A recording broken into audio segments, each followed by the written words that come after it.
Oi gente, tudo bom com vocês? Meu nome é Larissa, esse é o podcast Filme da Semana. E no episódio de hoje vamos falar de Oscar de novo. Mas Larissa, você não falou lá no Instagram que não aguentava mais esse assunto, que mal esperava a cerimônia acontecer pra parar de falar desses filmes? Sim, pra quem me segue lá no @filme.da.semana, no fim de semana do Oscar, viu que eu tava bem exausta de falar dos mesmos filmes, não aguentava mais olhar pra carinha do Timothée Chalamet, enfim. Mas eu vi muitos filmes pra esse Oscar, menos do que eu geralmente vejo, e eu queria requentar esse leite mais uma vez, tal qual aquele meme que é o fazendeiro com as mãos cheias de balde indo ordenhar uma vaca, que é praticamente um desenho palito de tão magra que ela tá. E então, cá estou eu tentando requentar esse assunto de Oscar de novo. Eu vi tanto filme que eu queria continuar falando deles por pelo menos mais um episódio. Então, o que eu vou fazer aqui? Vou fazer um ranking, vou falar do que eu menos gostei até o que eu mais gostei, falando muito brevemente, não vou entrar em sinopse e também não vou dar spoilers. Foram vários filmes indicados ao Oscar, eu assisti 16. Todos os 10 indicados a melhor filme, 3 indicados a melhor filme internacional, né? 2 deles estavam indicados para melhor filme, e 2 indicados a melhor animação, e 3 outros filmes que tiveram só uma indicação. Na verdade, só teve um que eu assisti pro Oscar, os outros eu já tinha assistido antes.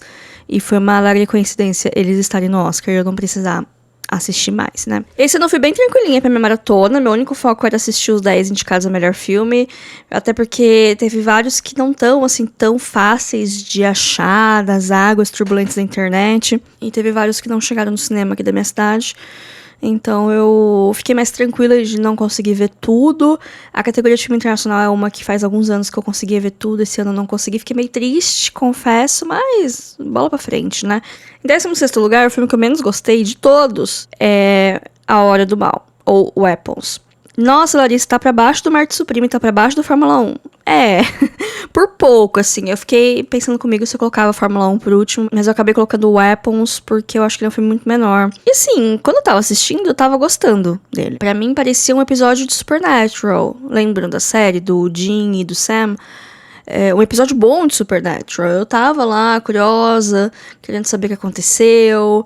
Eu confesso que eu queria uma opção menos sobrenatural do que acabou sendo. O negócio dos pontos de vista diferentes, eles dão uma cansada, porque é um filme que ele é todo montado em vários pontos de vistas diferentes das mesmas coisas acontecendo. Então tem os viés, tem a questão disso. No começo estava interessante, depois eu dei uma cansada. A Tia Gladys, ela é icônica, ela ganhou o Oscar. No final da corrida eu tava até torcendo pra ela, por mais que eu não goste tanto desse filme, eu não acho que é um filme bom, eu acho que é um filme ok. Mas eu fiquei feliz da vitória que ele teve, né, pra Amy Madigan. Mas, no geral, é um filme que eu já nem lembro direito dele. Tirando as cenas da Tia Gladys e das crianças correndo, eu não lembro. Tanto que eu tive que ouvir alguém falando desse negócio dos pontos de vista, porque eu não lembrava que tinha tanto personagem quanto tem. Porque tem um monte de personagem nesse filme. Mas eu lembrava só da Tia Gladys e das crianças. Pra quem quiser assistir, tá disponível na HBO Max. Em 15º lugar, Fórmula 1. Chegou a vez dele. É também um filme que eu acho um pouco esquecível, que na verdade ele é um filme de esporte, por mais que não sei se Fórmula 1 pode ser considerado um esporte, pra mim não é, pra várias pessoas são. Eu não quero comprar briga com nenhum fã de Fórmula 1, porque eu sei que eles são muito fiéis, tenho muitos fãs de Fórmula 1 na minha família e tal, mas eu não vejo muita graça. A estrutura do filme é bem a estrutura de filme de esporte. E eu já falei disso no episódio de assistidos de fevereiro, que foi o episódio passado. E eu não sei muito mais o que falar desse filme. O som dele é muito bom, ele ganhou o prêmio de som. Acho que ele teve 3 indicações. Teve som, efeitos especiais, edição, melhor filme. 4 indicações. Ele ganhou som, que era realmente o trunfo dele. E é a campanha mais forte, né? A campanha toda do filme estava focada pra a categoria de melhor som. Ganhou, beleza. Aproveitamento ótimo. E o som é realmente muito bom. E é a única coisa que eu tenho pra falar desse filme. Mas se você quer ver o filme, tá lá na Apple TV. Em 14º lugar, coloquei Marte Supreme. Mas eu também debati muito entre essa posição pra ele ou a próxima, né? Trocar com o próximo filme do ranking. Então, é o que eu estava pensando agora, nesta terça-feira, 24 de março, que é quando eu tô gravando esse programa. A qualquer momento as coisas podem mudar, minha percepção dos filmes pode mudar. Mas Marte Supreme foi um filme que eu pensei muito nele. Eu também falei mais no episódio passado, de Assistidos de Fevereiro. Eu acho que foi o filme que eu mais falei naquele episódio. Porque eu pensei em muitas coisas. Eu pensei em quanto o estado mental que eu estava quando eu fui assistir ele influenciou pra eu gostar ou não. Só que ao mesmo tempo eu fui ver no cinema. Se eu tivesse visto em casa, eu teria gostado muito menos do que eu gostei. Mas eu gostei muito pouco.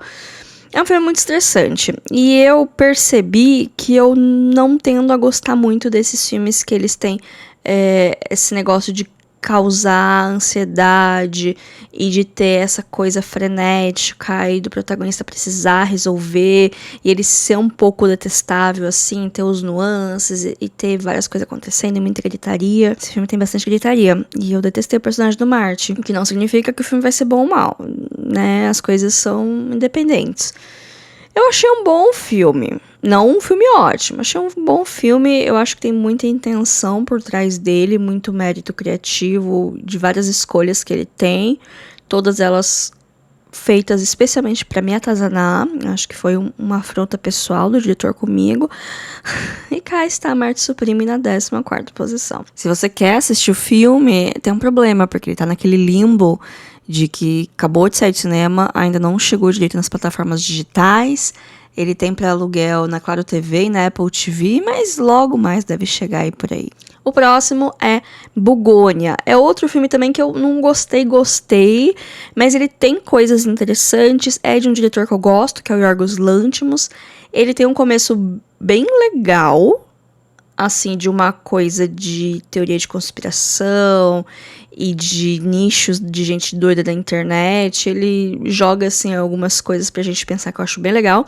E eu acho o final dele muito bom também, porque o final é uma loucura de Yorgos Lanthimos. Quem conhece o diretor sabe que ele é fora da casinha. Ele vai ter um final que é completamente maluco e que vai ter um monte de coisa acontecendo. Só que eu não acho que as duas partes conversam. Essa é a minha principal crítica, assim, do filme. É que parece dois filmes em um só. E eu acho que as coisas se perdem. Não que todo filme precisa ter uma mensagem, não que todo filme precisa educar alguém ou trazer reflexões super profundas. Mas esse filme me deixou meio... daí? E aí, o que você me diz sobre isso? Acabei achando meio irregular.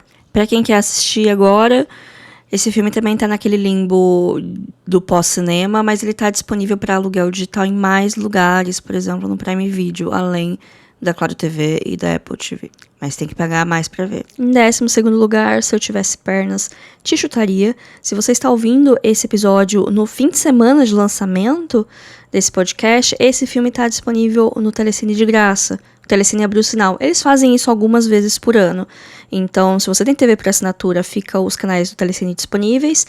Ou se você tem o aplicativo do Globoplay, você não precisa ser assinante, você só precisa ter o aplicativo e ter uma conta.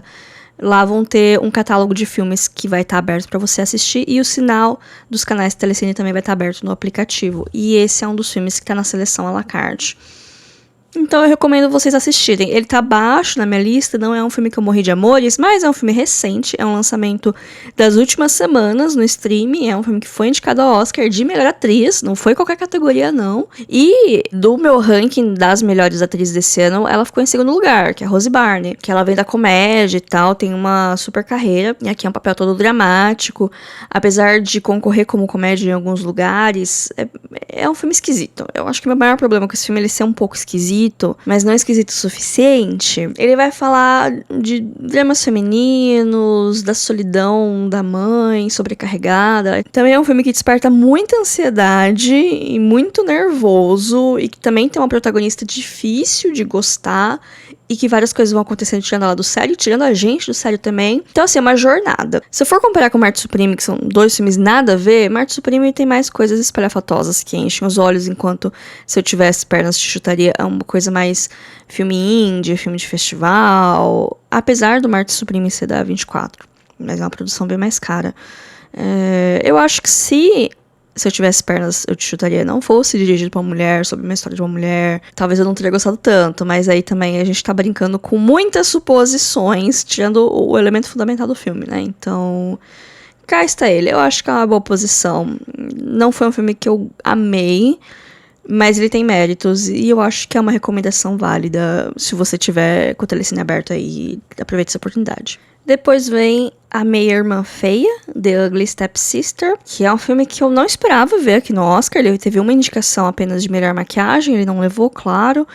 Era um azarão na categoria, só ser indicado já foi uma vitória, porque ele é um filme norueguês de terror corporal. O pessoal começou a chamar de uma irmã mais nova da substância.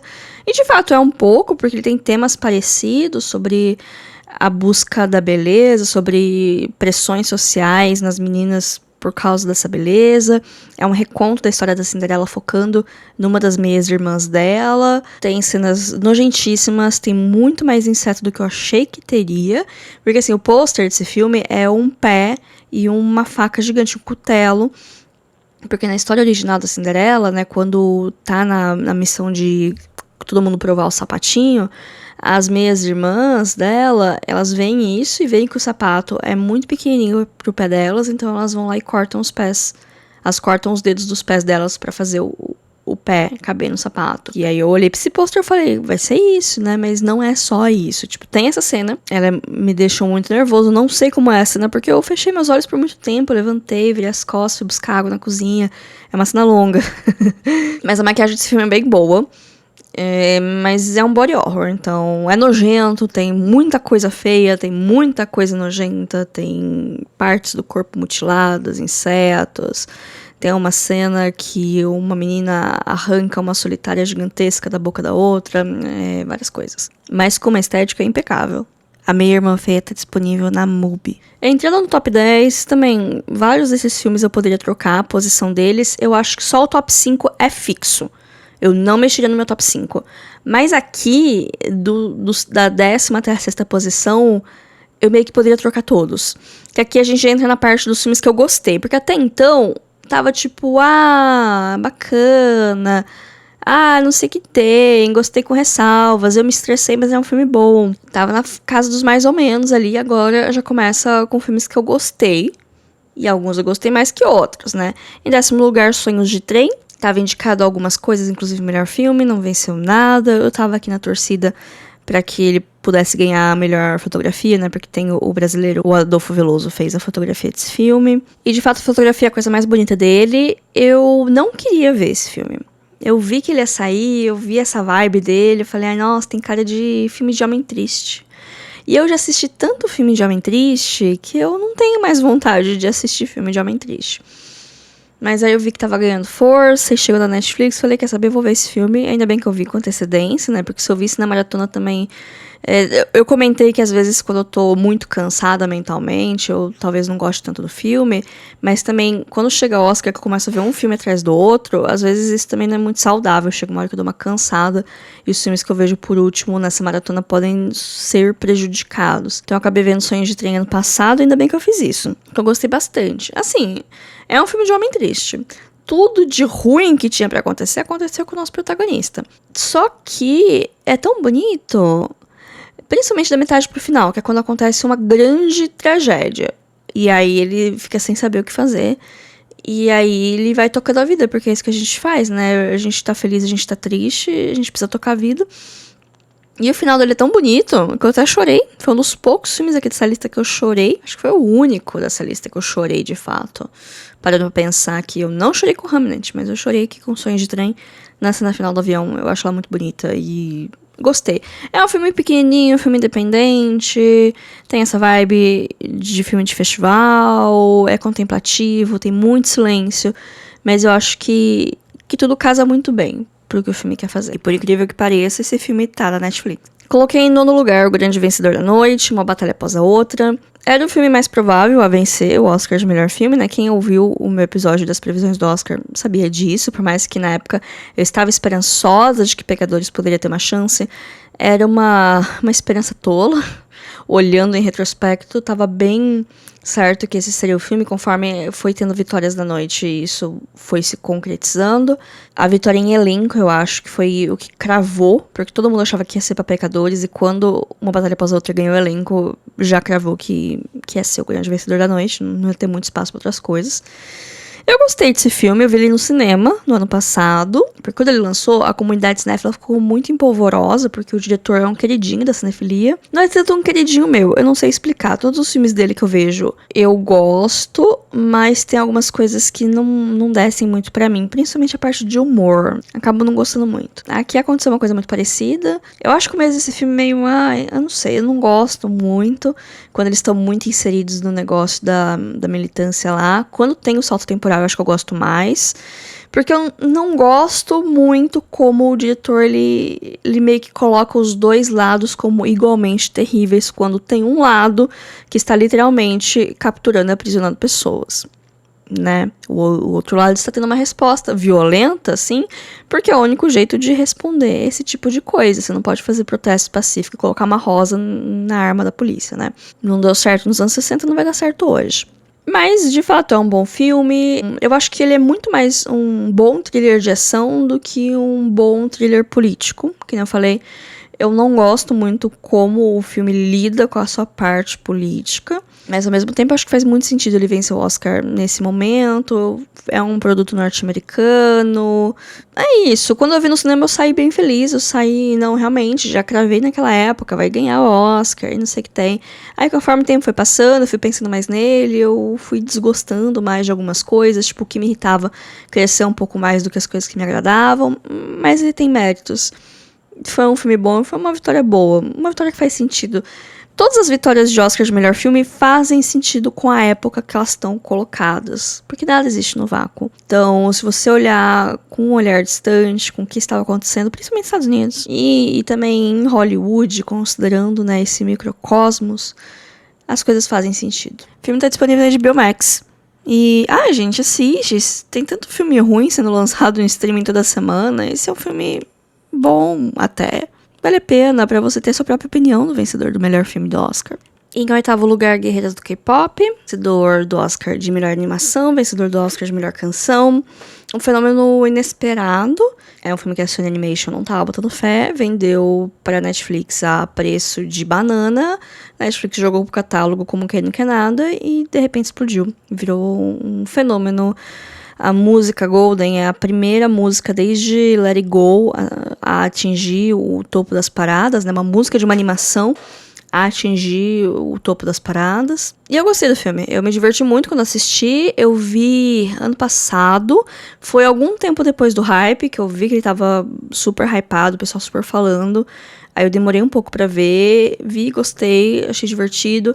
É formulaico. Eu não sei o quanto da representação coreana é de fato genuína ou é uma coisa meio que pra inglês ver. Mas, enfim, no dia seguinte eu tava ouvindo a trilha sonora e isso acabou me levando pro caminho do K-pop. Quando eu vi, eu tava ouvindo algumas bandas de K-pop e eu não vou falar que eu gosto de K-pop agora, mas de vez em quando aparece uma música no modo aleatório e eu não pulo ela. Então aí cumpriu o seu objetivo, né? Em sétimo lugar, Frankenstein do Del Toro. E sim, tá umas 3 posições mais alto do que deveria esse filme. Pelo valor sentimental que eu tenho com o Del Toro. Eu gosto muito dele, é um dos meus diretores favoritos da atualidade. Eu tinha muita expectativa pra esse filme. Nem todas elas foram cumpridas. Eu fiz um episódio só sobre o filme, comparando também com o livro, né? Se vocês voltarem na época do Halloween, acho que foi, no final de outubro, começo de novembro do ano passado.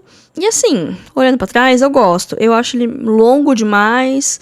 Eu acho que ele peca muito na falta de nuance entre os dois protagonistas, não só do monstro, mas também do Victor Frankenstein. Que o mundo não é preto no branco. O mundo não é feito de pessoas 100% boas e 100% ruins.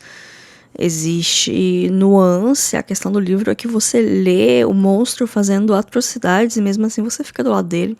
Então eu achei que faltou um pouquinho disso. Que tem muita cara de streaming sem ter cara de streaming. Em algumas coisas. Visualmente ele não tem tanta cara de streaming, mas narrativamente ele tem um pouco. E aí eu fiquei um pouco incomodada com isso também. Mas é bonito de se ver. Gosto das atuações. E eu gosto desse filme. Então, aí ele tá aqui. De todos esses filmes da lista, ele é o mais provável que eu vá reassistir. Tirando o Agente Secreto, que eu já assisti algumas vezes. Eu acho que esse e as animações são as mais prováveis de eu ver mais de uma vez, só pra me divertir, assim. Quem quiser assistir Frankenstein, tá disponível na Netflix. Em sexto lugar, Zootopia 2. Mais alto que Guerreiros do K-Pop. Eu acho que eu gostei mais de Zootopia 2 enquanto diversão descompromissada. Até porque eu fui ver no cinema, eu acho que isso tem algum impacto. Mas eu sempre fico feliz quando algum estúdio não tão hegemônico acaba vencendo o Oscar. Então eu tava torcendo pra Guerreiras do K-Pop. Dito isso, eu adorei Zootopia 2. Mesmo que estamos vivendo nessa época de ressuscitar franquias e fazer continuações e reboots, etc. Eu confesso que eu não lembrava muito do primeiro filme. Eu assisti na época que saiu, eu gostei muito na época que saiu. Não revi. Eu meio que lembrava os pontos principais da história. E aí o filme começa, não imediatamente depois que o primeiro acaba, mas pouquíssimo tempo depois. Eu achava que ia ter um salto temporal, não teve. É mais uma nova aventura. Eu não acho que é a história do primeiro filme requentada. Provavelmente tem uma estrutura similar. Mas, como eu disse, eu não lembrava muito do primeiro filme, não estava tão fresco na minha cabeça. Então me diverti demais. Talvez se eu fizer uma maratona, ver um filme seguido do outro, talvez as rachaduras fiquem um pouco mais claras, talvez, mas agora adorei Zootopia 2, ri muito no cinema. Aqui está ele no meu ranking. E ele já chegou no Disney Plus, se vocês quiserem assistir. Agora chegamos pro top 5. E aí o top 5 são esses filmes nessa ordem.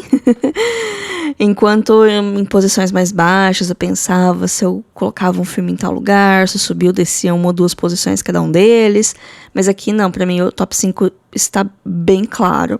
Então em quinto lugar, Hamlet, filme da Chloe Zhao, o único filme dirigido por mulher que teve impacto nessa temporada de premiação. Venceu o Oscar de melhor atriz pra Jessie Buckley, muito merecido, ela venceu tudo que tinha pra vencer na temporada de premiações. E de fato ela é o destaque do filme. Eu queria um pouquinho mais de reconhecimento pro Paul Mescal.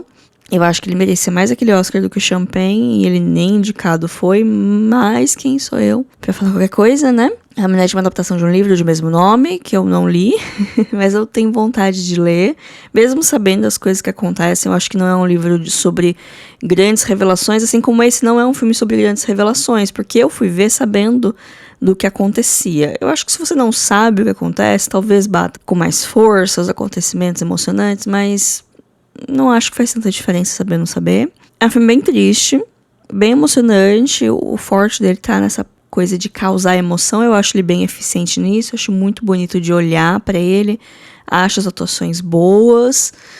Pra mim faltou um negocinho ali pra eu amar ele. Não sei, tinha alguma coisa entre eu e o filme que eu não consegui entrar 100% nele. Não consigo apontar meu dedo pro que era. Mas no geral eu gostei bastante. Eu assisti no cinema, então foi uma experiência bem boa. E agora ele também tá naquele limbozinho, já tem pra aluguel lá no Prime Video. Nos próximos 2-3 meses deve chegar em algum streaming. Em quarto lugar foi Apenas um Acidente. Eu ainda não falei desse filme aqui porque eu assisti ele em março, depois que eu já tinha feito o episódio das apostas do Oscar. Então ele estará na pauta do Assistidos de Março, que vai ser o tema da semana que vem, do podcast. Fica aí o aviso de spoiler aqui de temas. Mas foi um filme que eu gostei muito, tanto que ele está aqui na quarta posição. É um filme iraniano, Jafar Panahi. Teve uma produção toda conturbada, né? Porque o regime não gosta muito do diretor, nem dos atores. Ele achou que esse filme representava uma propaganda anti-regime. E aí você acha que vai ser um filme super político, pedante, militante, né? A gente tem uma certa preconcepção do que seria um filme político. Mas a política não tá necessariamente no texto, mas nas coisas que acontecem. Eu não sei se eu soube me explicar, mas não vai ter um personagem que uma hora vai subir no palanque e falar: não, a gente precisa lutar por um mundo melhor e a burguesia fede, etc, e começar a recitar Karl Marx. Não é isso. Geralmente quando isso acontece é sinal de um roteiro ruim, de um filme ruim, né, que eu comento quando o filme é panfletário demais de um jeito ruim ou didático demais. Não é o caso aqui, longe disso. O filme, ele é uma comédia de erros em vários momentos, apesar de ter um clima de thriller muito, muito forte. Eu acho que ele lida com a paranoia de um jeito muito bom, que vai até o final, assim. essa sensação de incerteza, de que alguma coisa pode acontecer, de que nem tudo tá finalizado, resolvido.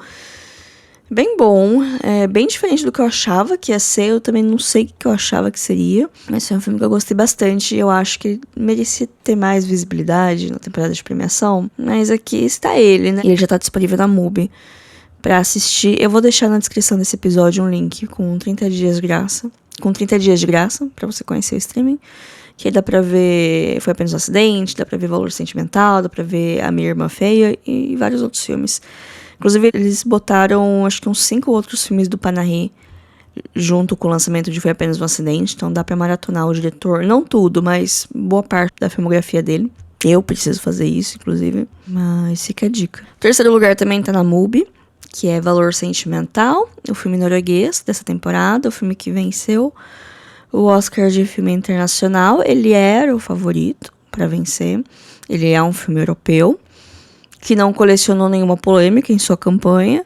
Todas as fichas estavam meio que voltadas para esse filme, mesmo que ele aparentemente tenha perdido um pouco de força nas últimas semanas antes do Oscar, mas o resultado acabou indo para a aposta segura, que era Valor Sentimental. Fiquei triste porque o Agente Secreto não ganhou, claro que fiquei. Eu tava achando muito que ia rolar. Mas Valor Sentimental é um filmaço, tanto que tá aqui em terceiro lugar dos todos os filmes que eu assisti pro Oscar. E mesmo assim, ele não é meu filme favorito de Joaquim Trier. Eu acho que eu gosto bem mais de A Pior Pessoa do Mundo. Aqui, Valor Sentimental é um melodrama. É um dramão familiar. Ele tem várias coisas muito interessantes sobre ele. Ele tem um eco do cinema do Bergman muito forte. Ele tem uma relação com a casa como lugar muito forte. Ele tem um recorte histórico bem interessante, que vai amarrar algumas tramas paralelas e vai trazer uma carga política também que eu achei inesperado. Eu não imaginava que ia ter aquela parte do flashback lá da mãe do personagem do Stellan Skarsgård. Eu achei que ia ser só entre as irmãs e ficar no presente e ser isso. Então eu acho que essa parte traz uma profundidade diferente pro filme, faz ele ser mais político do que ele parece ser na superfície, por mais que seja uma leitura que você tem que pensar um pouco. Ele não te dá, assim, todas as letras, o que está acontecendo, mas não é difícil de adivinhar. E eu gosto muito das atuações desse filme. Pra mim ele é um dos filmes com as melhores atuações em conjunto, com as melhores cenas, assim, de duas pessoas conversando e falando muito bem e emocionando. Gostei muito de Valor Sentimental, gente. Apesar que eu ainda sou de achar de que o Oscar do Joaquim Trier foi uma reparação por A Pior Pessoa do Mundo. Inclusive assistam, gente, é maravilhoso. É um filme de mulheres de 20 e poucos anos achando que estão completamente perdidas na vida e velhas demais pra recomeçar e sem saber o que fazer. Maravilhoso. Eu adoro esse tipo de filme. Em segundo lugar, Pecadores, do Ryan Coogler. É um dos meus filmes favoritos do ano passado, então eu já falei bastante dele aqui na época da retrospectiva, eu falei bastante dele na época que eu assisti, que foi em julho do ano passado. Ganhou vários Oscars, o Michael B. Jordan ganhou o Oscar de melhor ator, o que eu gostei bastante. Não porque eu não queria que o Wagner Moura ganhasse, eu queria muito, mas a gente sabia que as chances eram muito poucas. E entre o Michael B. Jordan e o Timothée Chalamet, eu tava 100% Michael B. Jordan das ideias. Tava torcendo pra ele e ele venceu, ainda bem. Fiquei feliz. Ele tá bem no filme, ele interpreta gêmeos. E o filme todo é muito bom, porque ele transita muito entre gêneros. A propaganda dele é como um filme de terror, mas o filme começa como um grande drama. O filme tem uma duração, assim, um pouco maior que o normal, ele tem 2h20. Então vai demorar ali 1 hora, pelo menos, para aparecer os elementos do cinema de terror. E aí quando eles aparecem, eles dominam a história e depois no final tem uma outra coisa que acontece. Se você acha que o filme está acabando e aí tem mais uma outra coisa que acaba sendo o maior terror de todos, eu acho bem sagaz essa sacada dele.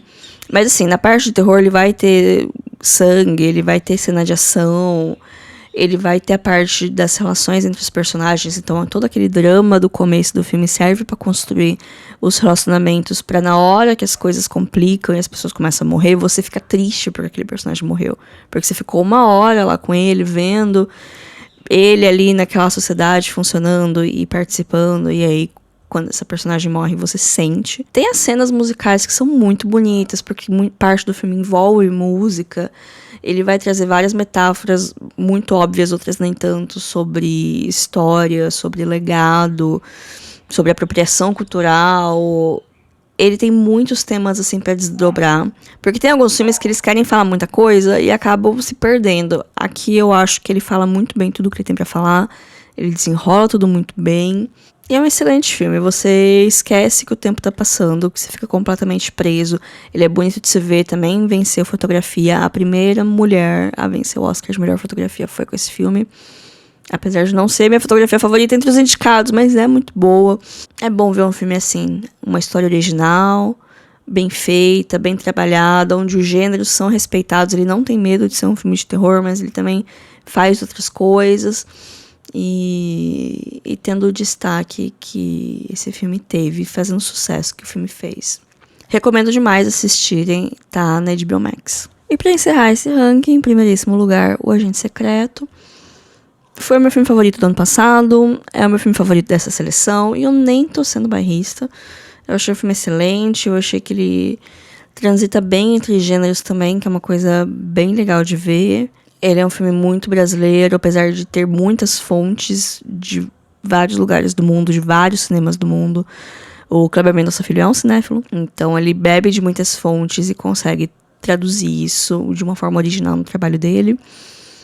Gosto de como a história flerta muito com o realismo fantástico. Gosto de como o mundo em volta do personagem principal é muito rico. De todos os coadjuvantes que habitam ali aquela história. E como você percebe que tudo é muito vivo. Que aquilo parece um mundo de verdade. Não parece um monte de gente ensaiando uma posição para deixar o protagonista brilhar. Tudo ali parece que realmente aconteceu. Eu fiz um episódio só sobre o filme o ano passado. Foi o episódio 276, que chama O Agente Secreto e o Realismo Fantástico. Eu fiz um paralelo com A Casa dos Espíritos, que eu tinha lido mais cedo naquele ano. Falei também bastante dele na época de melhores do ano, de favoritos do ano, porque ele foi meu filme favorito do ano passado, entre os lançamentos. E entre todos os que eu vi também, ele ficou numa posição bem alta. Ele não foi o primeiro, porque eu assisti um filme do Hitchcock, e aí realmente é uma competição complicada. Mas ele ficou bem alto, assim, na lista geral. É uma pena que não tenha vencido nenhum Oscar, mas também isso não significa que o filme seja ruim, não é um fracasso, porque o filme acumulou vários prêmios ao longo da sua jornada, não apenas de festivais e de premiações norte-americanas ou europeias, mas ao redor do mundo também. E eu acho que isso que é importante. É meio manjado falar que a gente não precisa de prêmios para validar nosso próprio cinema, mas é uma verdade, né? É um filme muito bom, de uma leva de filmes muito bons que estão saindo no cinema nacional. Eu acho que vale a pena ficar de olho nos lançamentos e ficar de olho nas coisas que saíram recentemente. O Último Azul é muito bom, Manas é muito bom. De repente eu esqueci todos os filmes nacionais que eu vi ano passado, porque eu tô gravando de improviso esse episódio, né? Mas, enfim, viva o cinema nacional, a gente tá num momento muito bacana e eu espero que esse ano de 2026 renda ótimos filmes. Ah, mas você acha que vai ter outro filme brasileiro em destaque no Oscar do ano que vem? Não sei. Eu acho que não. Porque, né, a gente já pegou 2 anos seguidos, que já é uma coisa rara. Não sei se uma terceira vez vai ter todo esse auê, mas eu acho importante a gente guardar essa energia toda, essa alegria toda e prestigiar o nosso cinema que está acontecendo, tendo Oscar ou não, sendo reconhecido lá fora ou não, o nosso cinema aqui está acontecendo e tem sempre vários lançamentos. E é sempre muito bom prestigiar, né? Pra quem quiser assistir, o Agente Secreto tá disponível na Netflix. Depois de um longo circuito no cinema, chegou nos streamings a tempo do Oscar, né? Então, muito mais pessoas puderam assistir o filme. E sim, eu sei que muitas pessoas não gostaram tanto quanto eu do filme, críticas diversas que as pessoas possam ter, mas o importante é assistir e ter sua própria opinião e não ficar se embasando no que outras pessoas te contaram sobre o filme ou na opinião enviesada ou não de outras pessoas. Eu acho que no fim do dia, não só sobre esse filme, mas sobre todos, o importante é, por mais que você consuma conteúdo sobre, me escute falando, escute outros criadores falando, o importante é você ter a curiosidade de ir atrás do material e acabar formando sua própria opinião. Que pode mudar também conforme você escuta análises, conforme você escuta pessoas falando dele, pode melhorar, pode piorar. Isso acontece comigo, todo mundo tá sujeito a isso. Mas é isso, gente. Esse foi o ranking, eu prometo que essa foi a última vez que eu falei de Oscar aqui nesse episódio por um longo tempo. Vou voltar a falar de Oscar provavelmente no final do ano, quando eu fizer um episódio de filmes pra ficar de olho, assim, quando já tiverem alguns candidatos à temporada do ano que vem aparecendo. Mas até aí a gente tem vários meses pra curtir os lançamentos do ano, pra fazer o que a gente quiser fazer. E é isso, espero que tenham gostado. Me sigam lá no Instagram, @filme.da.semana. Também tô no Blue Sky, @lalariland. E eu tenho um e-mail para contato, se você quiser falar comigo e não tem rede social, que é podcastfilmedasemana@gmail.com. Esse e-mail também é uma chave Pix, caso você queira fazer uma contribuição com o meu trabalho. Ficaria feliz. E semana que vem estou de volta com os assistidos de março. Se preparem, porque tem muito filme bom. Eu voltei a ser cinéfila demais depois do Oscar. E mal posso esperar para conversar com vocês sobre alguns filmes. Mas até aí, fiquem bem e até semana que vem. Tchau, tchau.